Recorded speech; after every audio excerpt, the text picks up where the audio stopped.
Christian Jérémy Ntaka, bonjour. Bonjour Rebecca. J'espère que vous allez bien. Ouais, je me porte très bien. Je rappelle que Christian Jérémy Ntaka est le coordonnateur de la plateforme Sur la table parlant du Christ. Alors, vous étiez beaucoup pris par rapport à l'organisation de la conférence Qu'est dit la Bible et nous avons quelques questions pour savoir comment avez-vous réussi à le réaliser parce que ce n'est pas quelque chose de si petit à savoir. Alors dites-nous un peu, quelle est la conception Qu'est dit la Bible?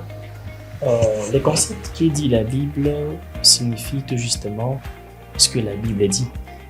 Donc nous voulons savoir la vérité que la Bible parle.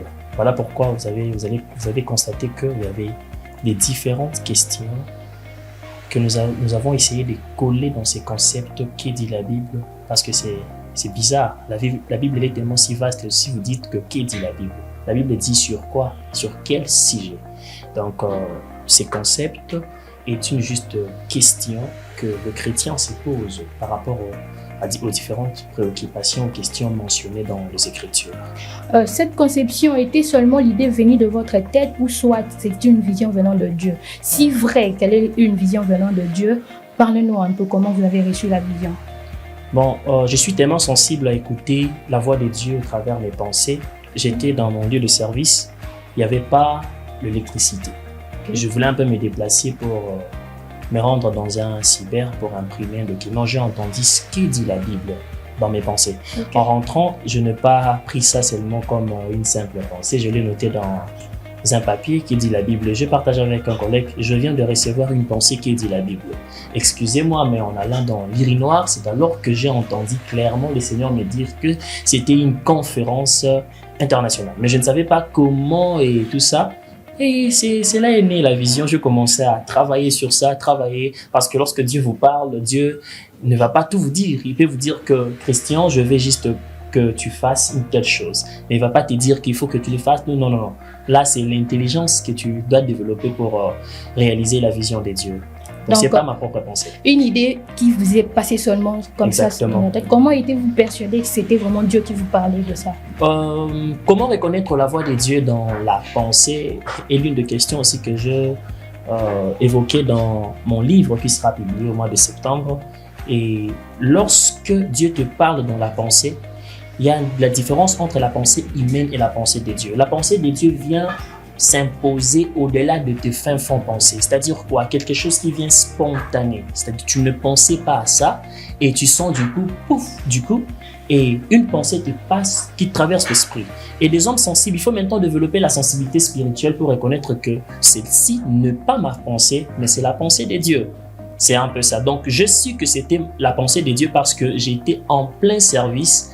J'ai descendu pour imprimer un document.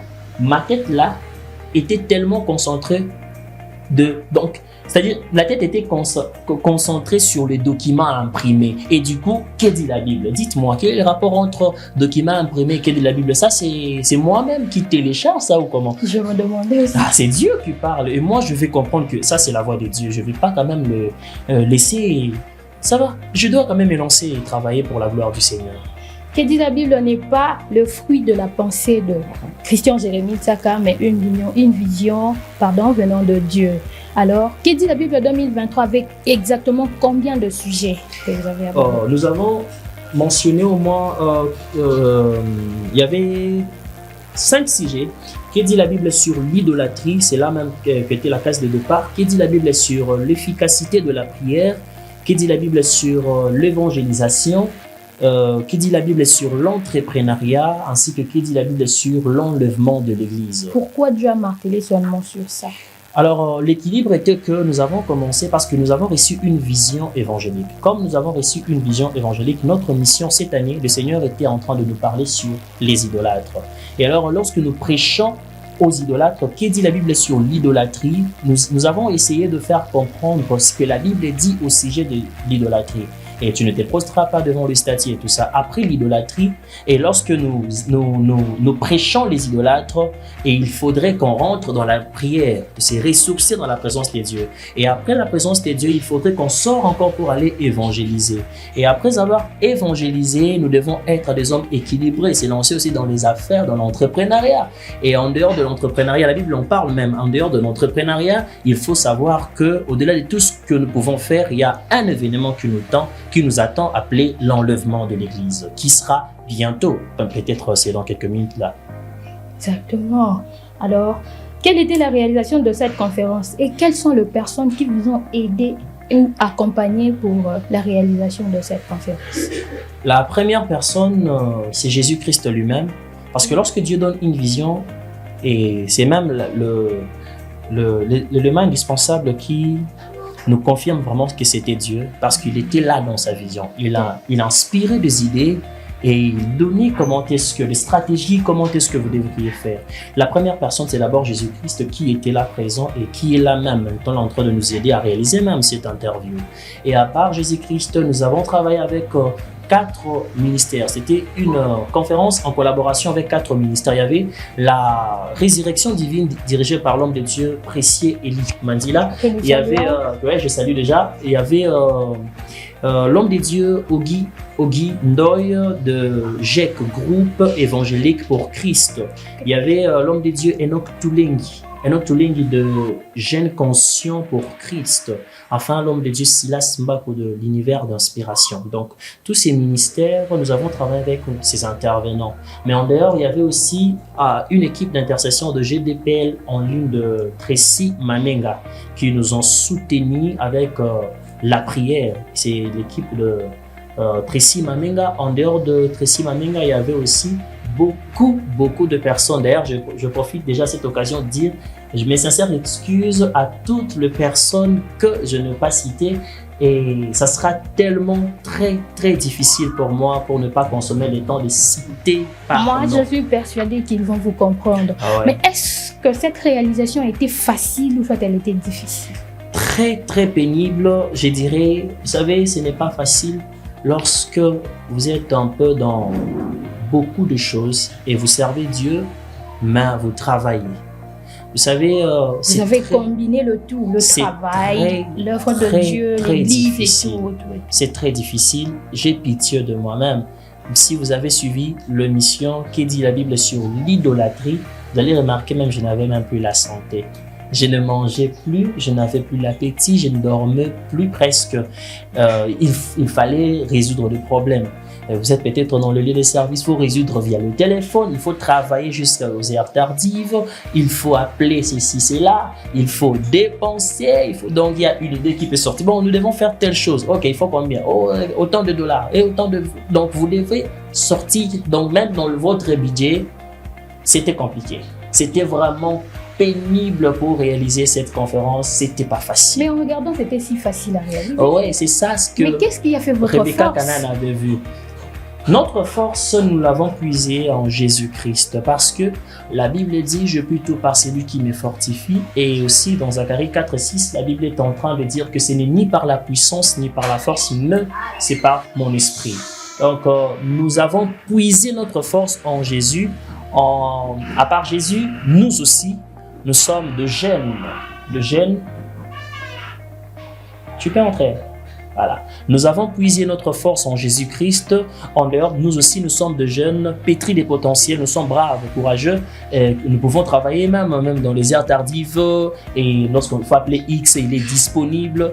Voilà, c'est ça aussi l'avantage d'être jeune, de servir Dieu dans la jeunesse. C'est flexible à la grande. Exactement. Cette flexibilité nous a permis à réaliser cette conférence. Souple à tous travaux. Il faut faire X, il faut se déplacer pour tel, il faut faire ceci, cela. C'est un peu ça, ce qui a fait notre force. En tout cas, fidèles internautes, je voudrais vous signaler quelque chose que, comme il vient de dire, ce n'était pas facile à réaliser. D'ailleurs, je vous laisse un petit moment pour découvrir le making-of, pour voir que parler devant la caméra, ce n'est pas quelque chose de facile. Les caméras que vous voyez devant nous, ce sont vraiment des instruments que l'homme a fait, mais très difficile en étant humain pour pouvoir se tenir debout et parler avec beaucoup d'audacité. Je vous laisse découvrir le making-of et retrouvons-nous tout juste après.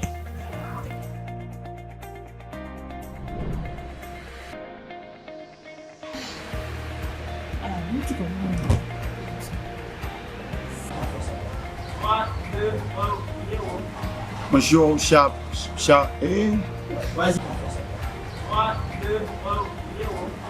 Bonjour, chat, Bonjour, chat, Au micro, Rebecca Kanan, votre humble serviteur. Non, je reprends seulement ça. Au micro, votre humble servante, Rebecca. Ici, ni. Et vous, c'est un raté, il y a un papier. Ah, on va de l'annonce. Hein?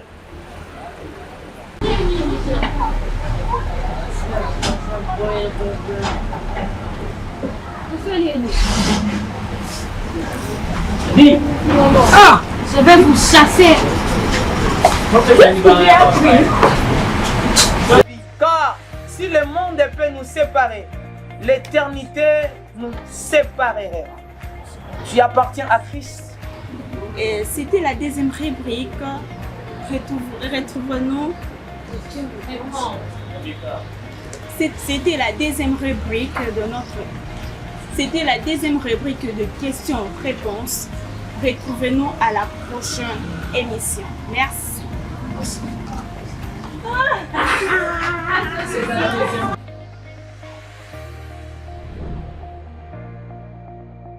Non.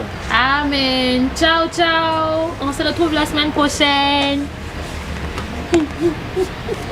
Alors, de retour sur ce plateau, j'espère que vous vous êtes beaucoup marrés à la maison, de la façon dont nous avons parlé, de la réalisation, comment est-ce qu'il y a eu des gaffes, comment est-ce qu'il y a eu Bon, je ne sais pas comment expliquer, vous-même vous avez découvert. En tout cas, nous vous disons merci de partout où vous êtes parce que vous avez eu le temps de nous suivre. Alors, passons à la toute dernière question.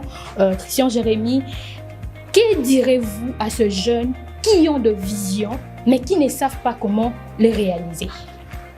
Alors, d'abord, je vais demander à ces jeunes d'être persévérants. Vous savez, lorsque j'ai réussi cette vision de Sur la table parlons du Christ, je peux vous dire honnêtement, c'était pas facile. Il faut faire le premier pas.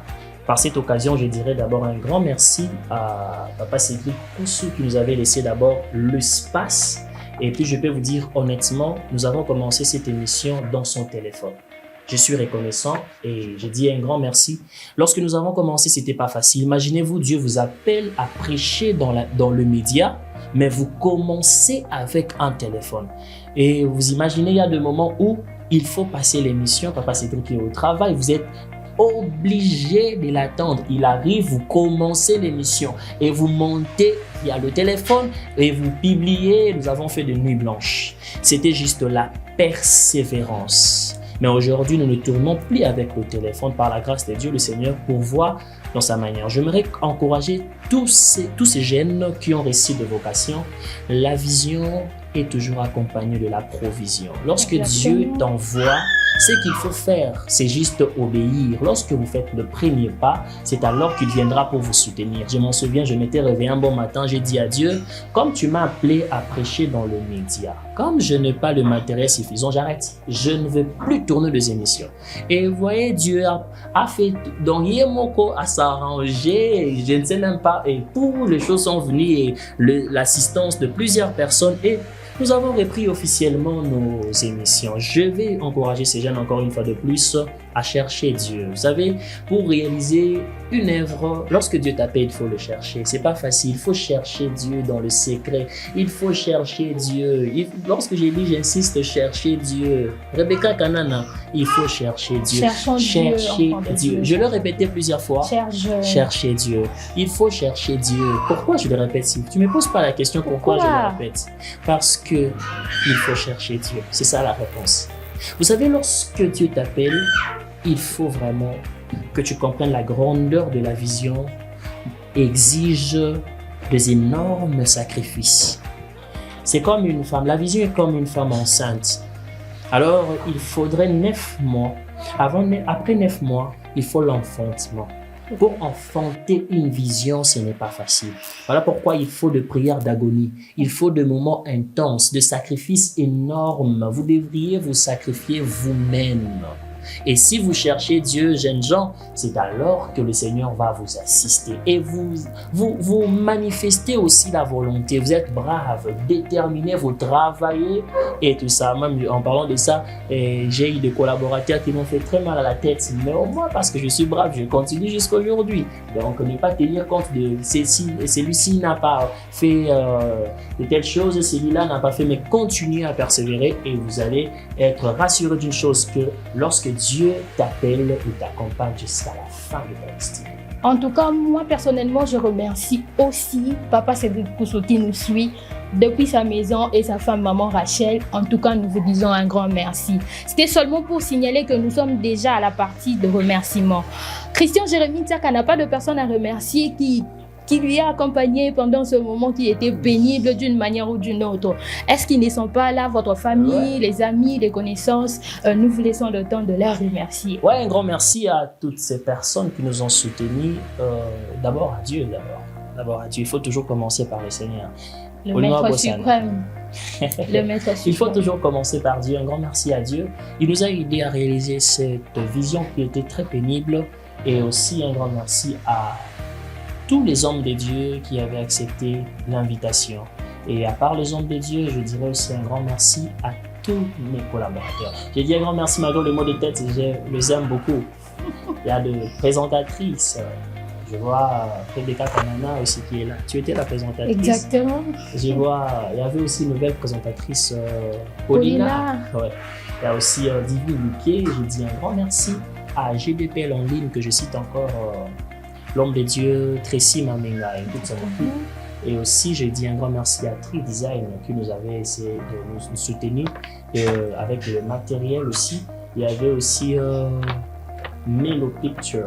Je rends aussi un grand merci avec tous ceux qui nous ont soutenus à poster tout ça. Et la personne qui était disponible pour nous habiller, je dis un grand merci à Grâce Nsaka. C'est elle qui était là disponible pour de très belles chemises de la conférence. Et aussi à comment on appelle ça? Opportunité Plus. Je dis un grand merci à Opportunité Plus, disponible à faire très beau, comme vous l'avez remarqué. Il y avait aussi quelqu'un que j'ai oublié. Ah non, jusque-là, je ne sais pas. Tu ne sais pas. Il y a quelqu'un que j'ai oublié, mais moi-même, je ne sais pas si c'était qui. Sinon, en attendant, je veux dire un grand merci. Que Dieu vous bénisse abondamment. En tout cas, que Dieu vous bénisse abondamment. C'était déjà quoi le slogan de cette conférence 2023? Nyostu Kitoko. Restez branchés, abonnez-vous massivement, regardez, continuez à suivre les vidéos, ça va vous aider pour votre vie chrétienne. Moi, Rebecca Kanana, je vous dis au revoir. Que Dieu vous bénisse abondamment.